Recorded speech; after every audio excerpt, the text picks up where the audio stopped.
Thank you for joining me once again. I'm Big Shy, and this is my update for the 17th of October 2025. No Tomahawk missiles for Zelensky.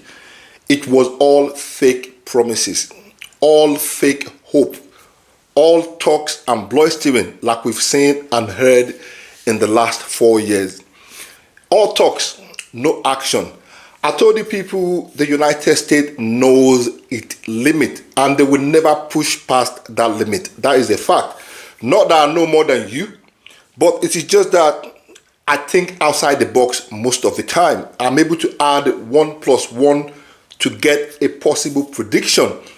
The fact that Donald Trump announced that he was going to meet Vladimir Putin in 2 weeks in Budapest, that alone was a sure reason to know Zelensky would not be getting anything from the United States, or the United States would not be giving Zelensky those weapons. Zelensky is currently in the United States as we speak. Now, this is the funny part.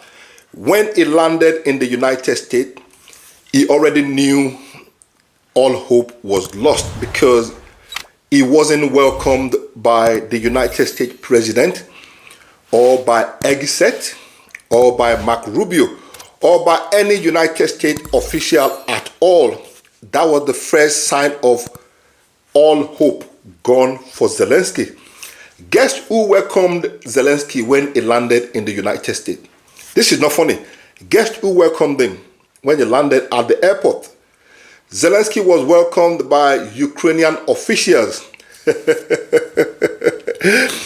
He was welcomed by Yermak and some Ukrainian delegate, and also by his own pilot. The pilot stopped the plane, got everything set, and came and joined the queue. Those were the people that welcomed Zelensky to the United States. No single person from the United States government or the United States cabinet or the United States official was present at the welcoming of Zelensky. That alone was a sign that nothing is going to happen today. I mean, if it was Donald Trump that welcomed him or Marco Rubio, that would have been a good positive sign that he would get what he came to the United States for. At the same time, when Zelensky landed at the airport in the United States, at the same time, simultaneously, Donald Trump was on the phone to Vladimir Putin, taking orders from Vladimir Putin.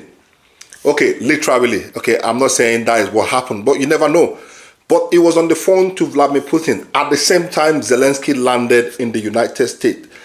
Donald Trump said, I am currently speaking with Vladimir Putin. The conversation is going really well, and it is going to be a very long conversation.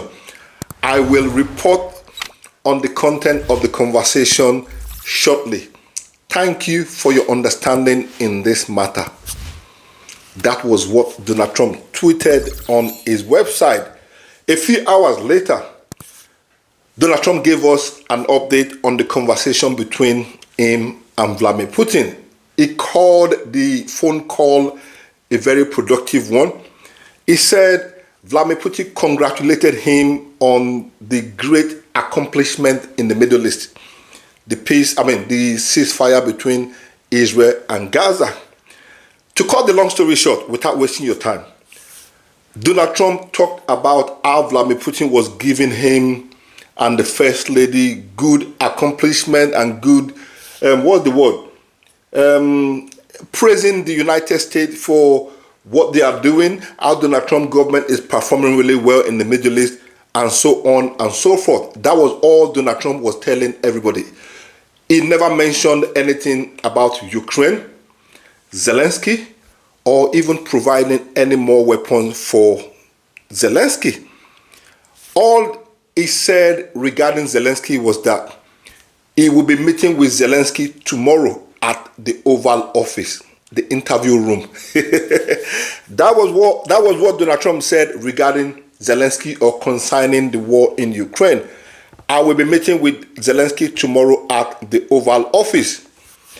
Donald Trump also confirmed him and Vladimir Putin will be having another meeting in Budapest. in the near future, like I said, in 2 weeks' time, Zelensky is annoyed to the core and is angry at Donald Trump because he never expected Donald Trump to be on the phone at the same time when he landed in the United States.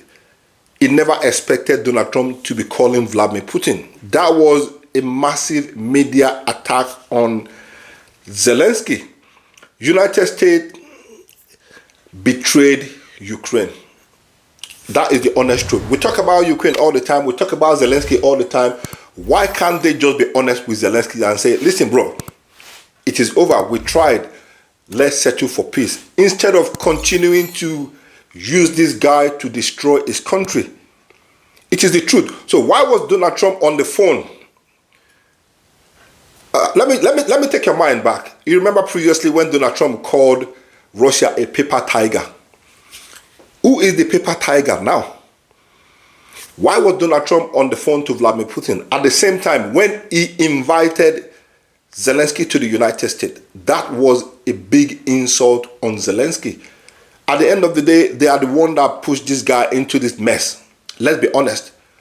That was a massive disgrace, a massive attack on Zelensky. No matter what anybody says, that is the brutal, honest truth. Pretty much trying to show Zelensky that, hey, you don't mean anything to me. You're just wasting your time. But anybody in their right senses would have got the message. But Zelensky continued to behave like he is deaf and blind to everything that is happening. Why would Donald Trump be calling Vladimir Putin at the same time when Zelensky landed in the United States? What do you think? What do you think? Now, as if it wasn't bad enough that Donald Trump launched that media attack on Zelensky, Donald Trump also announced that the United States would not be providing a single Tomahawk missile to Zelensky. United States need those missiles for their own use. This is the word of Donald Trump. Word for word, Donald Trump said, we need the Tomahawk missile for our own use. We cannot give it to Zelensky. And have you noticed I keep using Zelensky to instead of using the name of his country? I'm not using the name of the country for obvious reason. Ukrainization. Most people's account and channel have been taken down or demonetized by YouTube because of the use of Zelensky's country's name. So I'm trying not to use that country's name too much, but you understand what I'm saying, right? Donald Trump said United States need those missiles for their own use and they will not be giving them to Zelensky. They will not be supplying them to Zelensky. United States has plenty of those missiles, but they need them.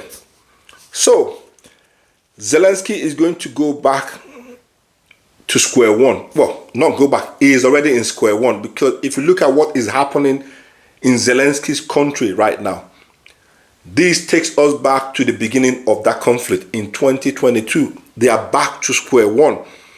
He would return to his country empty-handed. And he's going to go and face a massive revolt when he gets home because the parliament will be waiting. The people will be waiting to challenge him. What is the point of continuing this conflict? I mean, if you ask yourself, what is the point of continuing this conflict at this point in time? It doesn't make any sense, does it? Why can't they go for peace and just settle this once and for all? To round this update up, United States betrayed Zelensky. The country, I don't want to call it for obvious reason. United States betrayed them. That is the brutal, honest truth. But what was he thinking anyway? Did he actually think the United States was going to hand those missiles to him after all the warnings Russia had put forward? What do you guys think? Let me know your thought and your opinion in the comment section. Have a great day and God bless.